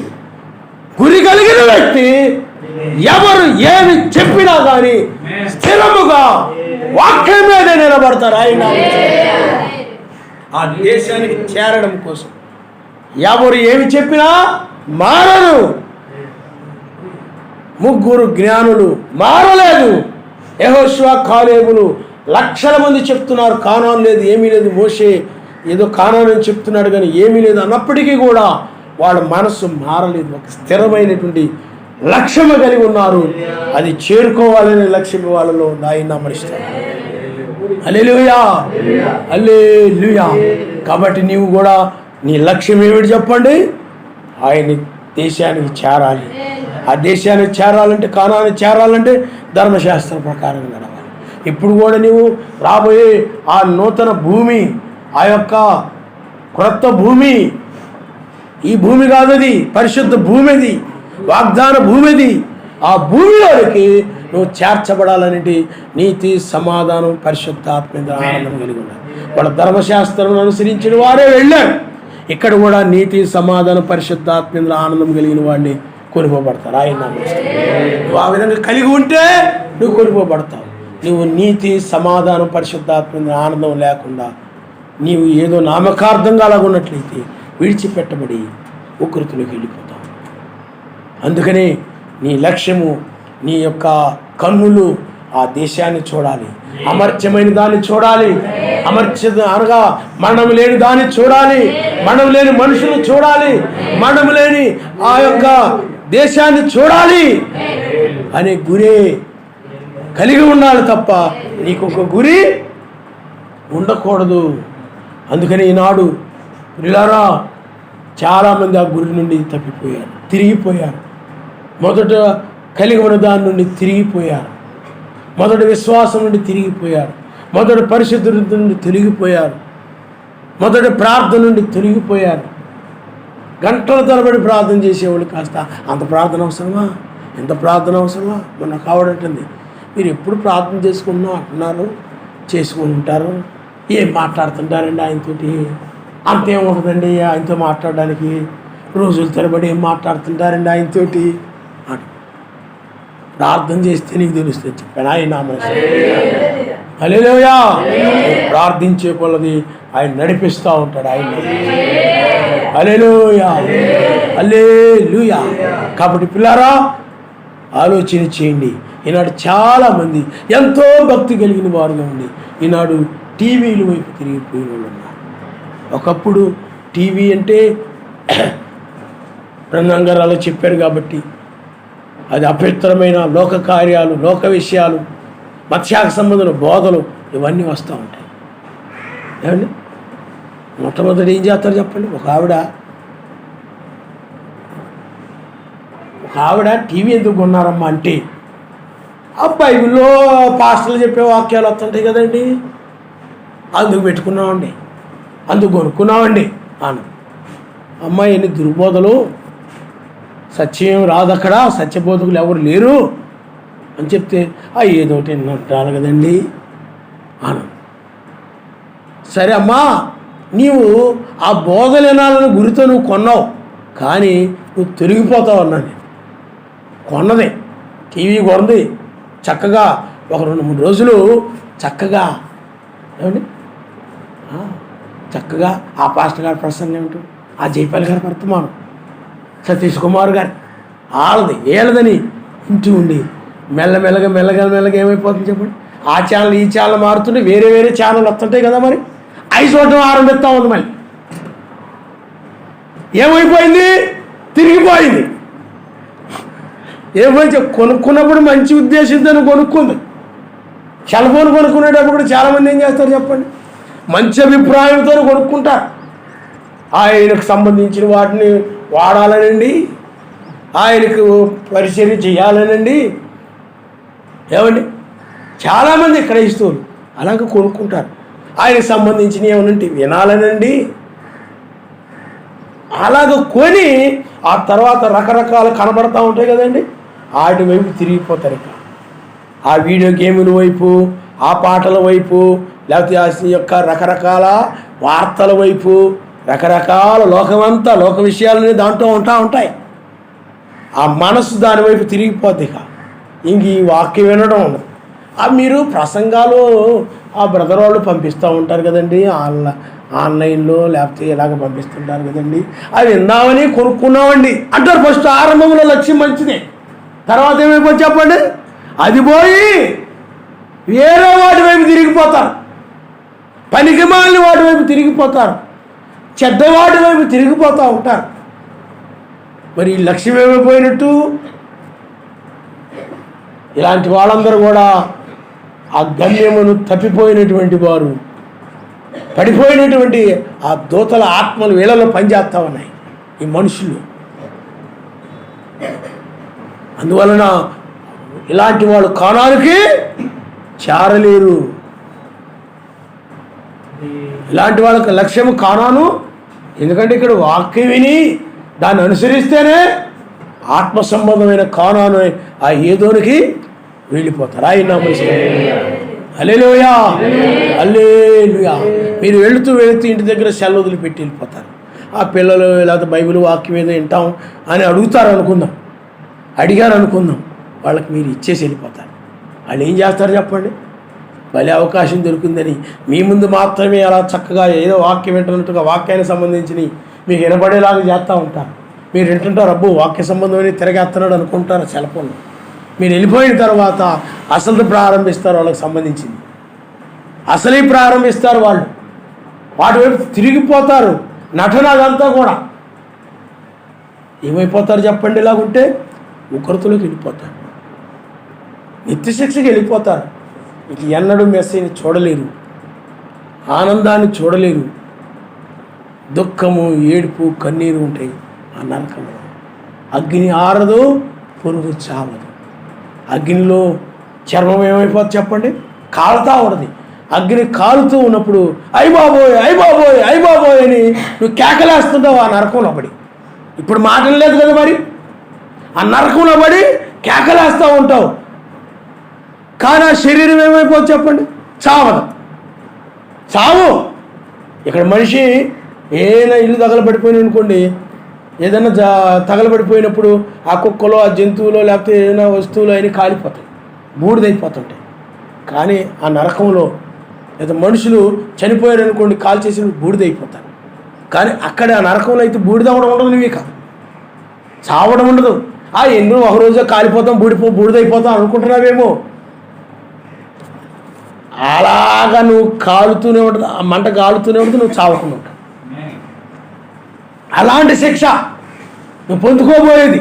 ఆయన వాక్యాన్ని నిర్లక్ష్యం చేస్తే, నీకు ఒక లక్ష్యం లేకుండా బ్రతుకుతున్నట్టయితే, ఒక గురి లేకుండా నువ్వు బ్రతుకుతున్నట్లయితే, ఆ యొక్క ఆత్మ సంబంధమైన ఆ రాజ్యానికి చేరాలని ఒక లక్ష్యం లేకుండా నువ్వు బ్రతుకుతున్నట్లయితే నువ్వు వెళ్ళేది అక్కడికే. అక్కడ అగ్ని ఆరదు, ఎక్కడ చూసినా అగ్నే. అదొక లోకం. అది ఈ భూమి ఎలా ఉందో అక్కడ కూడా అదొక లోకం. ఆ లోకంలో నువ్వు చావవు, అగ్ని ఆరిపోదు. అది మండుతానే ఉంటుంది. నువ్వు బ్రతికి ఉండి ఆ తట్టుకోలేక కేకలేస్తుంటావే కానీ తప్పించుకోలేవు, బయటికి వెళ్ళలేవు, తప్పించుకోలేవు. ఆ ఉగ్రతను ఎవరు కూడా, ఆ యొక్క నరకాన్ని ఎవరు కూడా తప్పించుకోలేరు.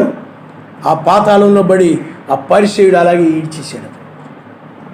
అక్కడ వారు ఇక్కడికి, ఇక్కడ వారికి అక్కడికి, అలాగా అక్కడ వారు ఇక్కడికి, ఇక్కడ వారు అక్కడికి దాటి రాకుండానట్లు ఒక అగాధం ఉందని చెప్పాడు ఆయన. కనికరం దొరకదు, నువ్వు ఏడవచ్చు. అయ్యా, ఈ అగ్ని జ్వాలను తట్టుకోలేకపోతున్నాను, నన్ను క్షమించును ఆయన అని నువ్వు ఏడవచ్చు, కానీ ఏమీ క్షమించడు ఆయన. ఏమి కనికరము దొరకదు. అది కనికరము క్షమాపణ దొరకనటువంటి స్థలం. అది ఆ పరిచయని పట్ల ఏమీ కనికరపడదు. పేకల వరకు తినేసి ఏమండి మత్తులైపోయి ఐక్య విచారం వల్ల ఒకరు తిండి వల్ల మీరు మత్తులైపోయినట్లయితే బైబిల్ మత్తులైపోయి ఉగ్రతలో పడిపోతారు చాలా. ఆ మత్తులైపోయినప్పుడు పేకల వరకు తిన్నప్పుడు ఏం జరుగుతుంది చెప్పండి? కళ్ళు మూతపడిపోతూ ఉంటాయి, కానీ బలవంతంగా దొరుకుతూ ఉంటావు నువ్వు. ఏమండి బలవంతంగా కళ్ళు తెరుస్తూ ఉంటాయి, మూతపడిపోతూ ఉంటాయి. ప్రార్థించాలన్నా ఏమండి కళ్ళు తెరవలేకపోతుంటాం, బలవంతంగా మొత్తు. అందుకనే చాలామంది వాళ్ళ మనస్సు ఏమైనా కనబడినప్పుడు, ఏదైనా కనబడినప్పుడు ఆ లక్ష్యం నుండి తిరిగిపోయి లోక సంబంధమైనటువంటి వాటి వైపు, తిండి వైపు, వాటి వైపు, వీటి వైపు తిరిగిపోతూ ఉండదు చాలామంది మనసు. ఇంకా అదే యావ, అదే ఆలోచన, అదే తలంపుతో జీవిస్తూ ఉంటారు. అంటే ఎందుకు ఈ మాట చెప్తున్నానంటే నీ ఆసక్తి ఎప్పుడు కూడా అదే ఉండాలి. ఆయన నామేస్తాను హల్లెలూయా. అందుకని ఈ అంటే చాలా ఆసక్తి చూపిస్తూ ఉంటారు, చాలా హుషారుగా చూపిస్తూ ఉంటారు. బయటకు వెళ్దామనండి చాలా ఆసక్తి చూపిస్తూ ఉంటారు చాలామంది. పిల్లరా నీవు బయటకు తిరగడానికి కాదు, సమయాన్ని సద్వినియోగం చేసుకో. సమయం దొరికితే ప్రార్థించు. లక్ష్యమే కానాను ఆత్మ సంబంధమైన ఆ పట్టణానికి, ఆ రాజ్యానికి చేరాలనేటువంటి ఆ లక్ష్యాన్ని నువ్వు ఏమండి మిస్ కాకూడదు, దాన్ని చేరుకోవాలి. నువ్వు అటు ఇటు ఇటు అటు తిరగకూడదు. ఇటువైపు పడితే అటువైపు తిరిగిపోకూడదు. ఎవరైనా చెప్తే వాటి వైపు తిరగొద్దు. హల్లెలూయా. ఆమె నేను వాక్యం వినేటప్పుడు చెప్తున్నావు అనుకోండి, హల్లెలూయా ఆమె ఎందుకు అత్తమా అని చెప్పడం ఎందుకండి? ఎవరన్నా అన్నారు అనుకోండి, నువ్వు మానేస్తావు, తిరిగిపోయేవాళ్ళ. మీకు అర్థమైందా? కొంతమంది దాన్ని అసలు మర్చిపోతారు. అది మర్చిపోతారా? ఎందుకని? వాళ్ళ హృదయము ఆ వాక్యముతో ఏకీవించినప్పుడు, నీ హృదయము వాక్యము ఏకీవించిందనంటే ఆమెన్ హల్లెలూయా అని అంట. అది ఏకీవించలేదనుకోండి నువ్వు చెప్పలేవు, అది గుర్తుకే రాదు, అసలు నీకు మర్చిపోతాను. కాబట్టి పిల్లారా ఆలోచన చేయండి. చాలామంది ఆరంభములు మంచి గురితోనే ఆరంభిస్తారు, ఆ తర్వాతకు వచ్చేటప్పటికి ఏమైపోతారు చెప్పండి? తప్పిపోతారు. అందుకని ఇక్కడ వాక్యం ఏం చెప్తుందంటే ఎడమకైను కుడికైను తిరగకుండా నీవు మొదట ఏ లక్ష్యముతో అయితే నువ్వు, ఏ గురితో అయితే నువ్వు ఆరంభించావో ఆ గురిని అంత మటుకు కలిగి ఉంటేనే నీవు చేరుకోవాల్సిన గమ్యానికి నీవు చేరుకుంటావు. సౌలు రాజు ఉన్నాడు. సౌలు రాజు ఏం చేశాడు చెప్పండి? మంచిగా ఆయన మంచి నమ్మకమైన రాజుగా ఉండాలని, ఆయన ఏం చెప్తే దానికి లోబడి విధేయత కలిగి, ఆయన ఏం చెప్తే దాని ప్రకారం చెయ్యాలని, ఒక నమ్మకమైన రాజుగా ఉండాలని, ఆయన యొక్క వాక్యములకు లోబడి దాని ప్రకారం జీవించాలని, ఒక నమ్మకమైన రాజుగా ఉండాలని మొట్టమొదట ఒక గురి కలిగి ఉన్నాడు, ఒక లక్ష్యము కలిగి ఉన్నాడు. కానీ రాను ఏమైపోయింది చెప్పండి? అతడు సర్వశక్తిమంతుని యొక్క ఆయన ఏం చెప్పాడు దానికి విధేయత చూపించకుండా, ఆయన ఏం చెప్పాడు దానికి లోబడకుండా, ఆయన ఏం చెప్పాడు దాన్ని చేయకుండా జనుల వైపు తిరిగారు. అందుకని జనులు అతన్ని త్రిప్పివేశారు. జనులు ఏం చేశారు చెప్పండి? సర్వశక్తిమంతుడు ఏమి చెప్పాడు దాని వైపు కాకుండా వేరే మార్గం వైపు తిప్పేశారు. సౌలు రాజు ఏమైపోయాడు? సర్వశక్తిమంతుడు దూరం అయిపోయాడు. ప్రవక్త సమూయేలు ఏం చెప్పాడు దాని ప్రకారం చేయాలి, అతను దానికి విధేయత చూపించాలి, అతను లోపడాలి. కానీ లోపడాలి.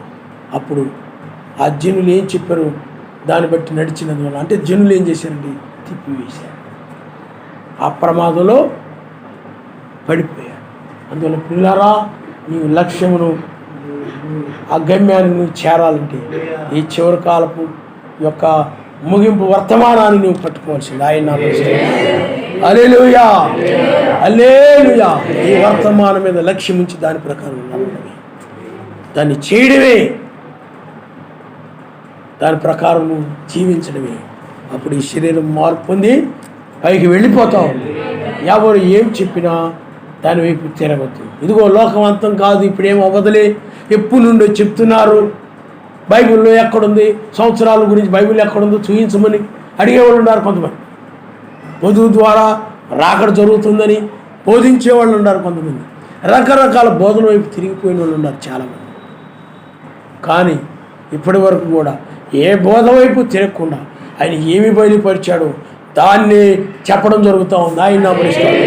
హల్లెలూయా. అందువల్ల నా సొంత మాటలే నేను చెప్పడం, ఆయన ప్రేరేపించి ఆయన బయలుపరిచి ఏది చెప్పాడో అది మీకు చెప్పడం జరుగుతుంది. దానికి లోబడి నువ్వు దాని ప్రకారం నడిస్తే నువ్వు రక్షించబడతావు, లేకపోతే విడిచిపెట్టబడతావు, ఉగ్రతలోకి వెళ్ళిపోతావు. ఎందుకనంటే ఇప్పుడు రెండు ఉన్నాయి నీ ముందు. ఒకటి ఆయన రాజ్యము, రెండవది నరకం. ఇటు ఎత్తబడుట, రెండవది శ్రమకాలం. రెండు ఉన్నాయి. వాక్యానికి లోబడి నడిచావా రక్షించబడతావు, లేకపోతే రక్షించబడవు. అంతేగాని ఇక్కడ ఏదైనా చెప్పినప్పుడు నువ్వు దాని ప్రకారం నడవకుండా, లోబడకుండా, దాని ప్రకారం జీవించకుండా నువ్వు ఎంత ప్రార్థన చేసినా కానీ నీ ప్రార్థన ఆయన అక్కడికి వెళ్ళదు. అందుకనే సౌలు రాజు ఉన్నాడు, ఎంత ప్రార్థించినా ఆ ప్రార్థన ఆయన తిరస్కరించాడు. ఆయన సౌలు రాజు ప్రార్థన ఆయన వినలేదు. చివరికి సోదిగత్తిని ఆశ్రయించాడు. సమూయేలు దగ్గరకు వెళ్ళాడు, లాభం లేదని చెప్పాడు సమూయేలు. ప్రార్థన వినడు. నువ్వు అనుకుంటుంటావు ఆయనకు వచ్చి సన్నిధికి వచ్చి ప్రార్థిస్తున్నాను కదా, నా ప్రార్థన వెళ్ళిపోద్దులే అనుకుంటుంటావు. నువ్వు ఎక్కడైనా నువ్వు ఆయనకు లోబడలేదేమో, ఇప్పుడు అదే నువ్వు గమనించుకో. ఎక్కడైనా వాక్యానికి లోబడలేదా? ఎక్కడైనా ప్రవక్తలు చెప్పిన దానికి లోబడలేదా? ప్రవక్తలు మీరు నమ్ముకోనుడి అనుంది బైబిల్లో. సర్వశక్తిమంతుడు మీరు నమ్ముకోనుడి, వారి ద్వారా ఆయన మాట్లాడతాడు. కాబట్టి ఎక్కడైనా ఏ సేవకుడు చెప్పినప్పుడు ఏదైనా నేను చేయకుండా ఉన్నానా, లోబడకుండా ఉన్నానా, వాక్యానికి ఎక్కడైనా లోబడకుండా ఉన్నానా పరిశీలించుకొని నువ్వు ప్రతి విషయమును కూడా ఎక్కడైనా సరిగా లేకపోతే ఆయనతో సమాధానపడు, ఆయన అడుగు, నాయన నన్ను క్షమించు. అప్పుడు నీ ప్రార్థన ఆయన సన్నిధికి వెళుతుంది. అందుకని ఆయన అన్నాడు, మొదటగా నీ యొక్క ఎవరికైనా లేకపోతే ఎవరితోనైనా విరోధంగా ఏదైనా ప్రవర్తించినట్లయితే వెళ్ళి సమాధానపడు, అప్పుడు వచ్చి ప్రార్థించమన్నాడు. ఏదైతే ఏమైందిలే అనుకుని నువ్వు తోసేసుకొని పోయి ప్రార్థన చేసినా నీ ప్రార్థన ఆయన సన్నిధికి వెళ్ళదు. చాలామంది ప్రార్థనలకి జవాబు రాకపోవడానికి అదే కారణం. అందుకని ఏలియా నీతిమంతుడు, అతను ప్రార్థించినప్పుడు సర్వశక్తిమంతుడు జవాబిచ్చాడు. ఆయన మాట్లాడాడు, అడిగిన దాన్ని ఆయన చేశాడు. ఆయన నీవు కూడా నీతిమంతుడుగా ఉంటేనే నీ ప్రార్థన ఆయన సన్నిధిలో బలంగా ఉంటుంది. అది గుర్తించుకోండి. ఆయన ప్రార్థన ఆయన సన్నిధికి నీ ప్రార్థన బలముగా ఉండాలంటే నువ్వు చేసిన క్రియలను బట్టి నువ్వు బలముగా అడగగలుగుతావు. నాయన నీ కొరకు నేను నాకు జీవించాను, ఆ విధంగా నడిచాను, ఆ విధంగా నీవేమి చెప్పావో దాని ప్రకారం నేను నడిచాను, లేఖనాల ప్రకారం నడిచాను. అలాగే ప్రవక్తలు ఏం చెప్పారో దాని ప్రకారం నేను నడిచాను, నాకు సహాయం చేయను ఆయన అని అడిగినప్పుడు ఆయన సహాయం చేస్తాడు. ఆయన నమ్మిస్తాడు. హల్లెలూయా.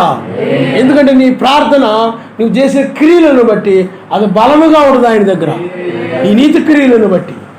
కానీ నీ జీవితంలో నీతి క్రియలు లేకుండా ఏదో వాక్యం వినేసి పట్టించుకోకుండా నువ్వు అలాగా వెళ్ళిపోతే, లోకరీతిగా నడిస్తే నీ ప్రార్థన ఆయన సన్నిధికి చేరు. అందుకని చాలా సందర్భాల్లో నేను ఏదైనా అడిగితే ఆయన మాట్లాడడానికి, ఆయన జవాబు ఇవ్వడానికి కారణము ఆయనకు లోబడికి. ఆయన హల్లెలూయా, హల్లెలూయా. అనేక విషయాల్లో ఆత్మ సంబంధమైన దాని గురించి ఆయన అడిగినప్పుడు, ప్రార్థించినప్పుడు ఆయన జవాబిచ్చాడు. ఆయన స్వర వినడానికి కారణం ఏంటి చెప్పండి? ఆయన కృప. ఆయన యొక్క చిత్త ప్రకారంగా ఉండి ఆయన ఏం చెప్పాడు దాని ప్రకారం నడిచి ప్రార్థించినప్పుడు మన ప్రార్థన ఆయన అంగీకరిస్తాడు. ఆయన హల్లెలూయా. అందుకని ఏలియా ప్రార్థన ఆయన ఏం చేశాడు చెప్పండి? అంగీకరించాడు. మోషే ప్రార్థించినప్పుడు అంగీకరించాడు ఆయన. ఎందుకంటే మోషే సర్వశక్తిమంతుడు ఏం చెప్పాడో దాన్ని చేస్తూ ఉండేవాడు ఆయన. నీవు కూడా నీ ప్రార్థన ఆయన సన్నిధికి వెళ్ళాలంటే నీవు కూడా ఆయన చిత్త ప్రకారంగా నడుస్తూ ఉన్నప్పుడే ఆ లక్ష్యాన్ని నువ్వు చేరగలుగుతావు. ఆయన నామముస్తావు. హల్లెలూయా. కాబట్టి నువ్వు ఎవరు ఏదైనా చెప్తే లోకస్తులు కానీ మత్స్య సంఘాలు కానీ ఎవరి వాక్య విరోధమైన విషయాలు ఈ పాపకు సంబంధమైనవి కీడుకరమైనవి లోకంలో నీకు కనబడినా వినబడినా నీవు వీటిల్లో టీవీల ద్వారా సెల్ ఫోన్ల ద్వారా లేకపోతే రకరకాల వాటి ద్వారా నువ్వు కనుక వాటి వైపు తిరిగిపోయినట్లయితే నీవు లక్ష్యాన్ని నుండి తప్పిపోయి ఉగ్రతలో పడిపోతావు. ఎందుకు లోక స్నేహాలు చేయొద్దనేది? పిల్లలకి కాదు, పెద్దవాళ్ళకి కూడా ఉంటారు లోకంలో స్నేహితులు. పనిచేసే దగ్గర ఉండొచ్చు మీకు, లేకపోతే ఉద్యోగాలు చేసే దగ్గర ఉండొచ్చు స్నేహితులు. ఎంతవరకు అంతవరకే. వాళ్ళతో మీరు ఖర్చుకు పోయి స్నేహాలు చేసినట్లయితే ఇతను నా స్నేహితుడు కదా, అతడు చెప్పినట్టు మనం చేయకపోతే మనం నమ్మడం లేదు అనుకుంటాడేమో అనుకొని నీవు వాళ్ళు చెప్పిన మాటలని వాక్య విరోధమైన వాటిపై తిరిగిపోయినట్లయితే ప్రమాదంలో పడిపోతాం. అందుకనే అవిశ్వాసులతో మనం విజ్జోడుగా ఉండకుండా జాగ్రత్తగా ఉండాలి. అలాగని ఎవరిని ద్వేషించు, ప్రేమ కలిగి మనము వాళ్ళ యొక్క కార్యముల్లో పాలు పొందకుండా ప్రత్యేకంగా ఉండాలి. ఆయన నామముస్తాను.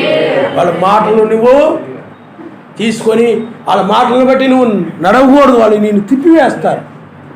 అందుకని లోక సహవాసాల వల్ల, బంధువుల వల్ల, వీళ్ళందరి వలన వాళ్ళతో నీవు సహవాసాలు కలిగి ఉంటే నీకు ఇప్పటికైనా ప్రమాదం.